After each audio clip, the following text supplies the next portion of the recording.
ইসকনের নেতা চিন্ময় কৃষ্ণ দাসের মুক্তি ও সকল সম্প্রদায়ের মানুষের ধর্মীয় স্বাধীনতা ও জানমালের নিরাপত্তা নিশ্চিত করার দাবি করে বিবৃতি দিয়েছে ক্ষমতা ছেড়ে ভারত পালিয়ে যাওয়া আওয়ামী লীগের সভাপতি শেখ হাসিনা।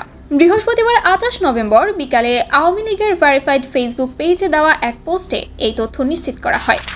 বিবৃতিতে হাসিনা বলেন, চট্টগ্রামে একজন আইনজীবীকে হত্যা করা হয়েছে। এই হত্যার তীব্র প্রতিবাদ জানাচ্ছি। এই হত্যাকাণ্ডের সঙ্গে যারা জড়িত তাদেরকে খুঁজে বের করে দ্রুত শাস্তি দিতে হবে। এই ঘটনার মধ্য দিয়ে চরমভাবে মানবাধিকার লঙ্ঘিত হয়েছে।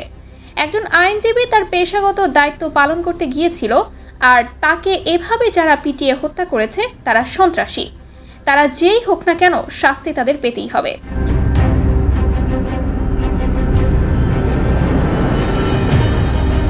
তিনি বলেন, অসাংবিধানিকভাবে ক্ষমতা দখলকারী ইউনূস সরকার যদি এই সন্ত্রাসীদের শাস্তি দিতে ব্যর্থ হয়, তাহলে মানবাধিকার লঙ্ঘনের দায়ে তাকেও শাস্তির মুখোমুখি হতে হবে।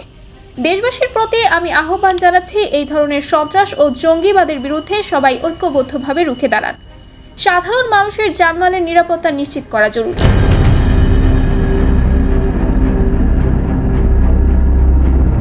শেখ হাসিনা বলেন, বর্তমান ক্ষমতা দখলকারীরা সর্বক্ষেত্রেই ব্যর্থতার পরিচয় দিয়ে চলেছে। নিত্য প্রয়োজনীয় দ্রব্যমূল্য নিয়ন্ত্রণ করতে ব্যর্থ, মানুষের জীবনের নিরাপত্তা দিতেও ব্যর্থ। সাধারণ মানুষের ওপরে প্রত্যক্ষ ও পরোক্ষভাবে এইসব নির্যাতনের তীব্র নিন্দা জানাই।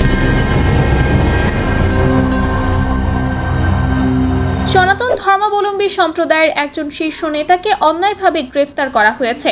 অবিলম্বে তাকে মুক্তি দিতে হবে। তিনি আওয়ামী লীগের অগণিত নেতাকর্মী, ছাত্র জনতা এবং আইন শৃঙ্খলা বাহিনীর সদস্যদের হত্যা করার পরে চলছে হামলা, মামলা ও গ্রেফতারের মাধ্যমে হয়রানি। আমি এসব নৈরাজ্যবাদী ক্রিয়াকলাপের তীব্র নিন্দা ও প্রতিবাদ জানাই।